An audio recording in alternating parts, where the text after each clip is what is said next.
जैसे for example मैंने यहाँ पर रिएक्शन लिख दिया। अच्छा, रिएक्शन को शॉर्ट फॉर्म में केमिस्ट्री की लैंग्वेज में इस तरह लिखते हैं। तो आप इतना बड़ा रिएक्शन नहीं लिखने चाह रहे तो शॉर्ट में आप इसे भी लिख देंगे, तो इसके मायने क्या है, रिएक्शन। सही है। अब हमारे पास इन रिएक्शन को हम 4 किस्म में बांटते हैं।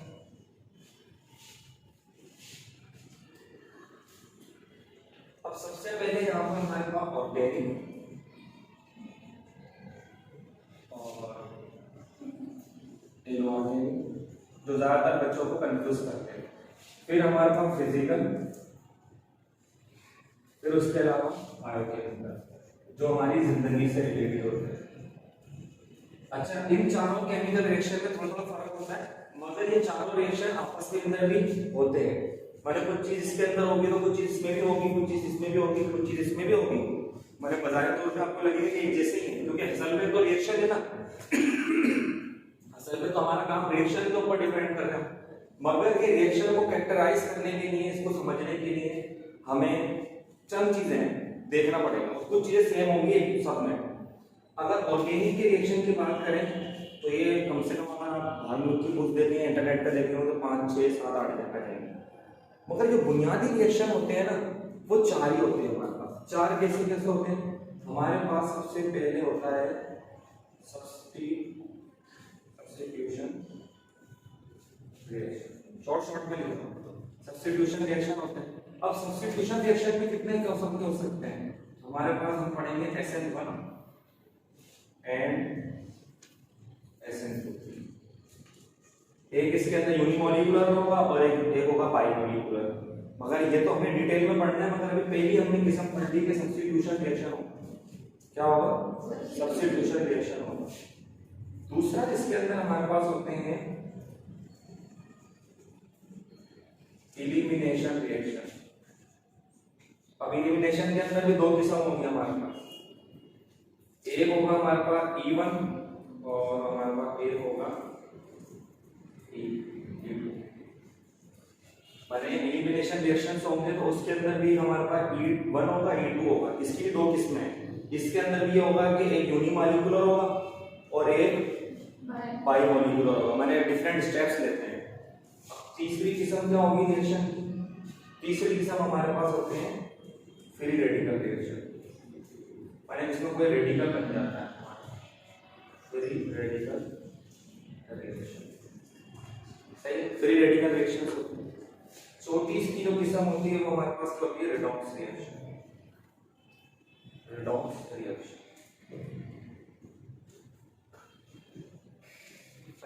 फ्री रेडिकल के अंदर भी बहुत सारी टाइप्स हैं, सही है। और रिडॉक्स के अंदर भी हमारे पास क्या होता है? ये 2 तरीके से मिलकर बना है।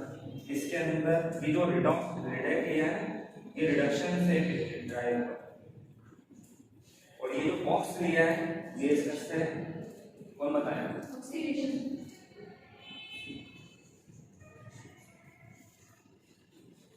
ये कितने हो गए? 4 हो गई। अच्छा, इसके 5वीं भी है। 5वीं फिर इनऑर्गेनिक में भी आएगी। इनऑर्गेनिक में जब मैं 4 लिखूंगा तो इनऑर्गेनिक के अंदर भी एक और आएगी। वो कौन सी होती है? जगह नहीं है, मगर मैं फिर भी लिख देता हूँ छोटा सा। कंबक्शन रिएक्शन तो होता है, जलने का मन, वो भी बकायदा केमिकल रिएक्शन होता है जिसके अंदर हीट रिलीज होती है। वो फिजिकल का भी हिस्सा है, वो हमारे पास बायोकेमिकल का भी हिस्सा है, मगर इसके अंदर भी आएगा, लेकिन सब में आएगा बकायदा। तो हमारे पास कितनी हो गई? 5 हो गई, मगर अभी 4 ही समझे आप। ये सब में आएगी बकायदा, ये कंबक्शन रिएक्शन सब में आएगा, बल्कि इसको यहाँ से निकाल दें क्योंकि ये सबका हिस्सा है, मगर अभी हमने आपको 4 पढ़ाया। ऑर्गेनिक के 4 हो गए, सही है। इनऑर्गेनिक के 4 क्या मतलब हो सकते हैं? इसका पहला हमारा क्या होगा? Addition reaction. एडिशन रिएक्शन जिसके अंदर 2 कंपाउंड, 2 एलिमेंट मिलके एक कंपाउंड बना ले, या 2 कंपाउंड मिलके एक बड़ा कंपाउंड बना ले, या 2 एलिमेंट मिलके एक कंपाउंड बना ले, तो एडिशन रिएक्शन। जब हमारे पास एक कंपाउंड डिफरेंट कंपाउंड में टूट जाता है या डिफरेंट एलिमेंट में टूट जाएगा तो एडिशन का क्या होगा? रिवर्स। मैथमेटिक्स सब्ट्रैक्शन होता है, और यहाँ सब्ट्रैक्शन अल्फाज भी बोलेंगे। केमिस्ट्री की भी अलग टर्मिनोलॉजी है, तो उसका नाम है डीकंपोजिशन। डीकंपोजिशन माने किसी चीज का डिकम्पोज टूट जाना, डिकम्पोजिशन। सही है गाइस, इनऑर्गेनिक हो गया हमारा।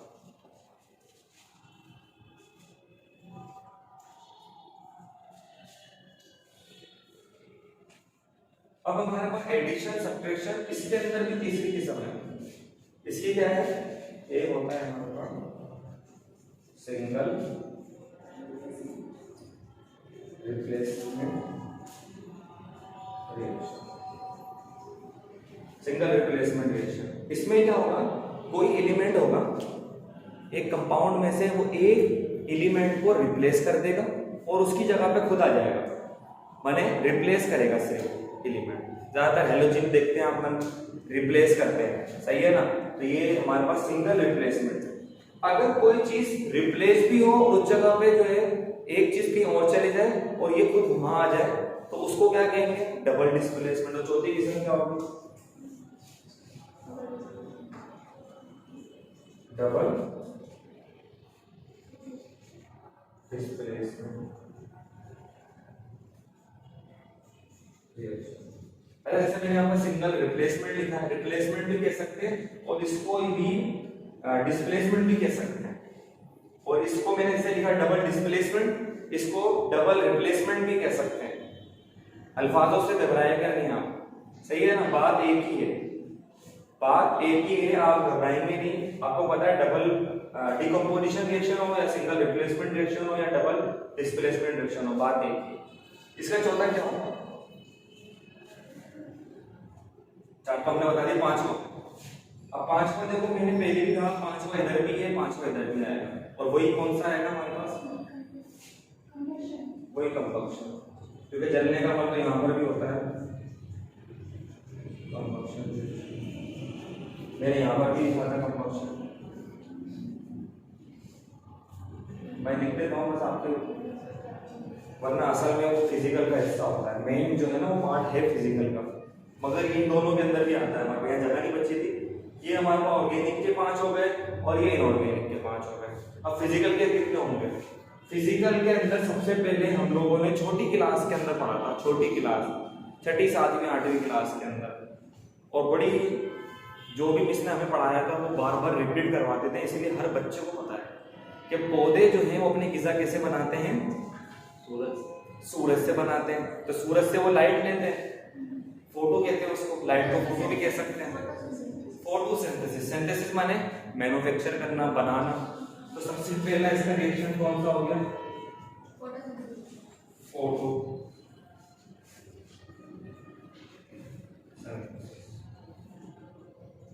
Photosynthesis reaction.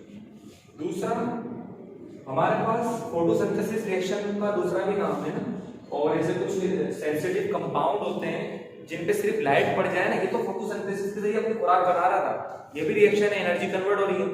मगर कुछ हमारे पास फोटोसिंथेसिस के अलावा इस तरह के नाम होता है, उसको फोटोकेमिकल रिएक्शन भी कहते हैं।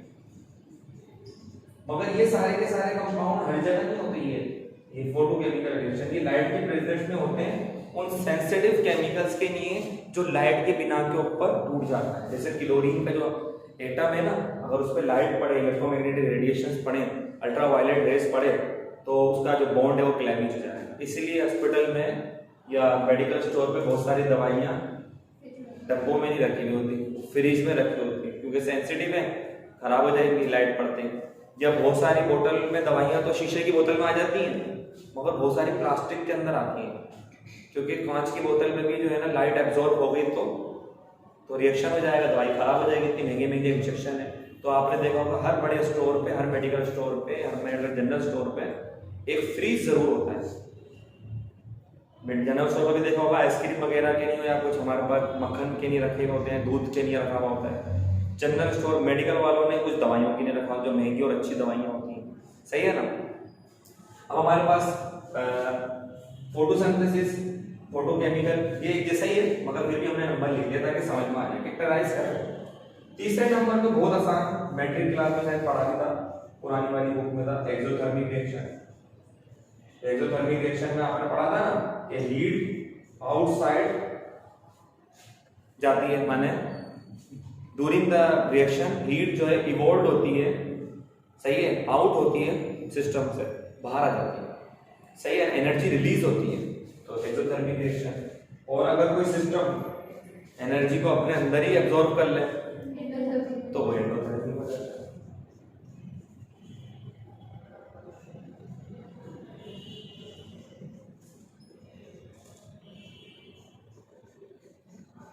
एंडोथर्मिक रिएक्शन तो फोटोसिंथेसिस हो गया, फोटोकेमिकल हो गए, एक्सोथर्मिक हो गए, एंडोथर्मिक रिएक्शंस हो गए, सही है ना?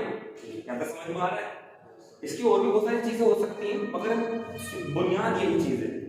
और फिर पांचवी इसके अंदर भी कोई आएगी, क्योंकि ये फिजिकल केमिकल रिएक्शन है ना, ये सारे के सारे किस पर डिपेंड करते हैं? कौन बताएगा?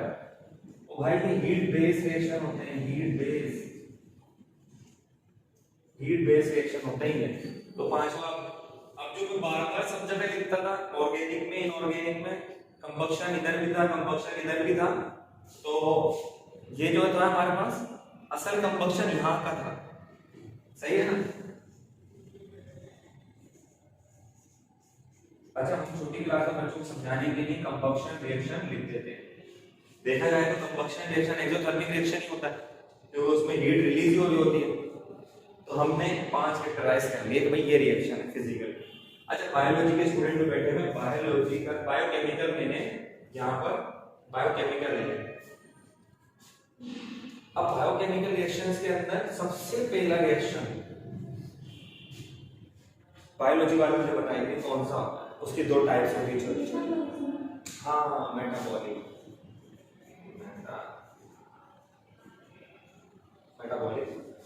रिएक्शन ये हमारे जिस्म के अंदर होते हैं। इसके अंदर यही होता है ना कि सेल टूटते हैं और बनते हैं। तो इसके 2 किस्म होते हैं हमारे पास। मेटाबॉलिक रिएक्शन हो गए, सही है ना? मेटाबॉलिक की भी छोटी छोटी 2 किस्में हो गई। कौन कौन सी किस्में हो गई हमारे पास? एक होती है कैटाबॉलिक, सही है, कैटाबॉलिक, और एक होती है एनाबॉलिक। सही बोल रहा हूँ? अच्छा, कौन बच्चा मुझे इसके एग्जांपल बता सकता है? बायोलॉजी के स्टूडेंट बैठे हैं, आप बता।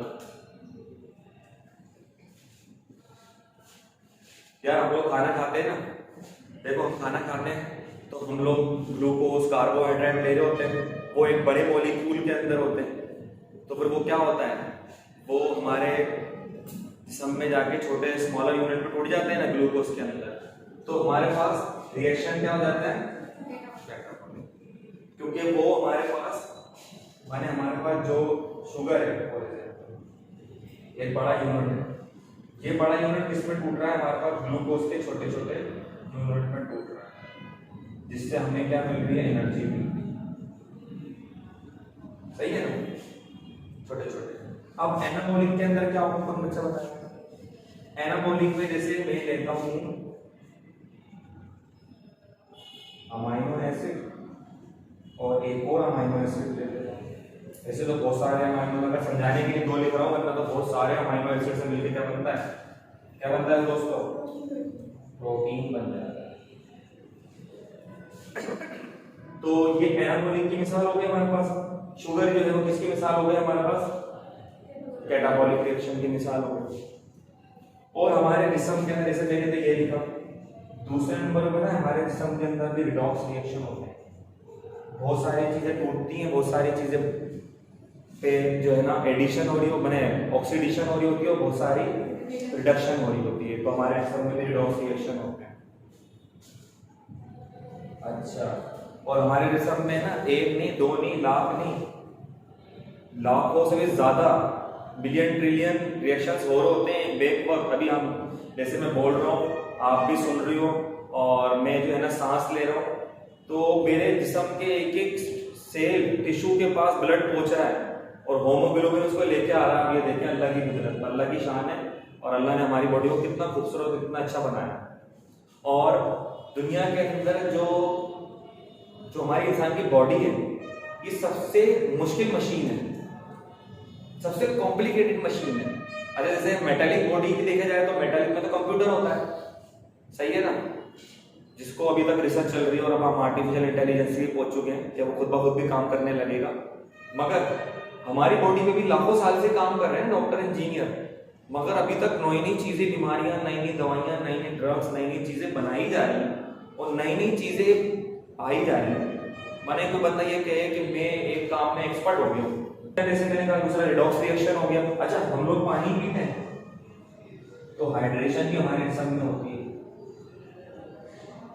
और फिर हम क्या करते हैं, पानी की कमी हो जाए तो हम लोग के जिस्म में डिहाइड्रेशन होती है। और यकीन मानिए हमारा जिस्म तो इतने सारे केमिकल प्रोड्यूस करता है कि अगर हम इसकी फैक्ट्रियां खोले ना तो पूरे हैदराबाद शहर के अंदर फैक्ट्रियां खुल जाएंगी कि एक जगह हमारे पास इंसुलिन बनेगी, एक जगह हमारे पास ब्लड बनेगा, वो ब्लड के अंदर भी प्लाज्मा है, प्लेटिलेट है, एसिड्स है हमारे जिस्म के अंदर। तो ये जो हमारा लीवर होता है ये केमिकल फैक्ट्री होती है।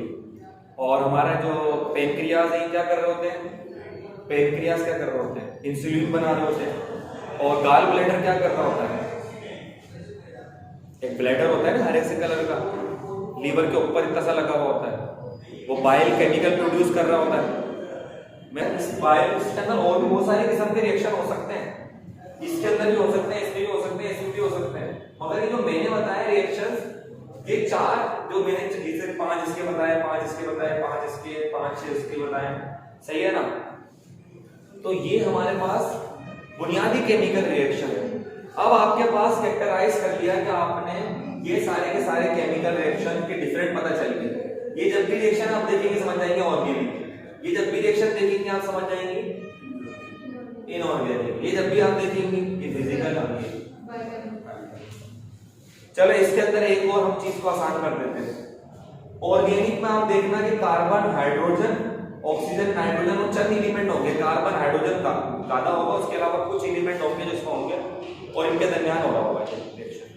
मगर प्रोडक्ट टेबल के सारे एलिमेंट्स के रिएक्शन जो हो रहे होंगे वो इनऑर्गेनिक के हो रहे होंगे और ये ज्यादातर साल्ट्स होते हैं। फोटोकेमिकल रिएक्शन में जब भी बात हो रही होगी ना, वो एनर्जी की बुनियाद पे बात हो रही होगी, एनर्जी की बुनियाद पे बात हो रही होगी। और हमारे पास इसके अंदर हमारी बॉडी से रिलेटेड है। अब वो इंसान की बॉडी हो, जानवर की हो, पौधे की हो, कोई भी माइक्रो ऑर्गेनिज्म भी हो सकता है। हमने ये रिएक्शन पढ़े हैं और अगर इसको मैं एक टॉपिक को इसको वजाहत कर दूं कि हमने जो पढ़ा है ये टाइप्स ऑफ रिएक्शन पढ़ा है हमने ना, कि हमने रिएक्शन के टाइप्स कर ली और इसके अलावा हमने कैरेक्टराइज कर लिया कि रिएक्शंस होते कितने किस्म के, सही है।